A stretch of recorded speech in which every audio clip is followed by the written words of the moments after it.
However, would me leaving Christianity be reason enough for me to go into the bosom of Islam? And that's my problem, is that I've actually realized certain things, that I may leave Christianity hypothetically, but would that drive me straight into the lap of Islam? Not No. necessarily, because of certain really morally disturbing things that I have objectively found. I've got nothing against Islam.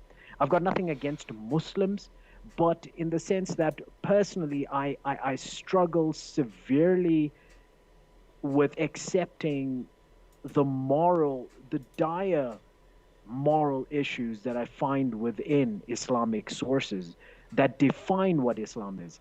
And so Right. that's why I think that this discussion with you, a student of Sharia, can actually educate me on this, is that, and further clarify certain questions that I have. That, is it true that Muhammad married Aisha, and what does that mean for Muslims and Islam as a whole? So Yeah, well, the simple does that does that implication. does that help you? No, certainly. So, now now, I think the audience knows this. You have Muslim family. You love them dearly. There has Yes. been some distance, I think, with some of your family members since you converted to Christianity. However, you still care about your family, and I think Yes, everyone yes, on the channel definitely. realizes none of us hate Muslims, right? We all know Muslims. We have friends who are Yeah. Muslims, so there is no Yes. animosity. There is, but we do have a concern with the ideology, and we do have a concern with some of Definitely. the things that are written, especially about the life of Muhammad, that we feel are questionable, morally questionable. Now, in terms of your question, Okay. Yeah. anything So that will, yeah, let's. yeah. So you want to dive into the questions? Can I start asking you now? You can, yeah. Let's start with the first question, and we'll just take it from there, and we'll have hopefully just have a conversation about this, provide the resources. Oh, one little comment, guys. For those who are meeting Shamoun for the first time, please, his link is in the description, as well as in the pinned comment below. Please sign up on his channel. It's got some wonderful content, some really well thought out theological discussions, and please do support him. And also, by the way, my channel has just been monetized by YouTube like 2 days ago, so I believe I can accept super chats. So if you guys want to support the channel that way, please go ahead. And I'm also helping Shamoun build his channel. So one of the first things you guys can do, please sign up and support him. Thank you. All right, Shamoun, so let's go ahead. Okay. And Okay. So my first question is, the basic question is: was Aisha really a child of 6 years of age when Muhammad married her? Is that true? according to Islamic sources, this is true.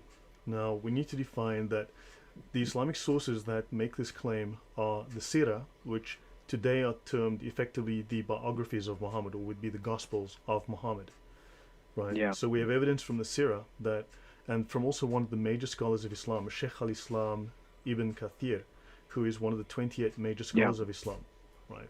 So he is one of the Yeah. foundational scholars of Islam. So we have that. We also have the Sahih Hadith. We have Sahih Bukhari, multiple attestations, as well as Sahih Muslim and others. Now, don't forget, it is Okay. considered obligatory Yeah. that Muslims must believe. It is obligatory for Muslims to accept the Sahih Hadith. It is obligatory for Muslims to accept a Mutawatir Hadith. So, therefore, this evidence is considered rock solid, and it must be believed as if they were present and witnesses to the event. Okay, so let me get this right. So basically, you're saying that the Islamic sources 100% confirms that Aisha was 6 years of age when Muhammad married her. Yeah, we can go to the sources. Let me just pop up my first source. Um, Okay, so let's have a look. I don't have OneNote listed, so I'm going to grab the whole screen. Okay, I'm grabbing the entire screen here. Right, so this is in my OneNote database, and I will be doing a show on the channel at some point to discuss women in Islam, which includes Aisha. Now, This is from the Sirat Ibn Kathir, volume 2, page 94, and I can provide a link to this book if people are interested. So after the show, I can link to this. Urwa stated, here's Mursal, incomplete. So anyway, his statement, he contracted marriage with Aisha when she was 6, thereafter consummating with her when she was 9, is not disputed by anyone and is well established in the Sahih collections of traditions and elsewhere. And that is from Ibn Kathir, one of the prime scholars of Islam, one of the top 28 scholars of all time in Islam. So that's the first piece of evidence. Now, of course, we will discuss a few things, right? Of course, there are objections from Muslims, like you'll find that people will say that Aisha said when a girl reaches the age of 9, she's a woman. Now, a girl is not a woman. But this is the kind of evidence that Muslims provide in their defense. In Yemen, Imam Shafi apparently said, in Yemen, I saw many girls aged 9 who had reached puberty. And of course, some of these hadith collections, we don't know how authentic they are. We don't know how authoritative they are. So again, Shafi said, the earliest age at which I heard of girls reaching puberty was the women of Tihama who reached puberty at the age of 9. And so on. I saw a grandmother who was 21 years old. Shafi also said in Sanna, Yemen, I saw a grandmother who was 21 years old. She had reached puberty at the age of 9 and gave birth at the age of 10, and her daughter reached puberty at the age of 9 and gave birth at the age of 10. Your thoughts on that? This was given to me by a Muslim in defense of Muhammad's marriage. Okay, I'm trying to look at that. I saw grandma. While you're that thunderous one, that is a very good question. Yes. What is a boy when he reaches the age of 9? He's a boy. Yeah, of course. Sure. Okay, so yes, where I appreciate these sources.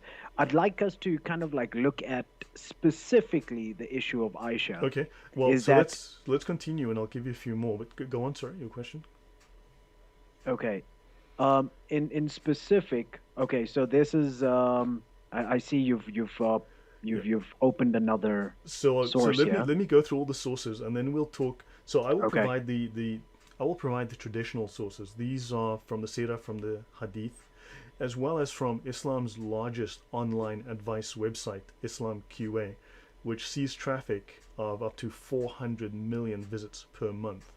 And so they provide answers, they provide information to Muslims. They put out fatwa, they provide advice, they try to provide a correct understanding to Muslims up to 400 million times per month.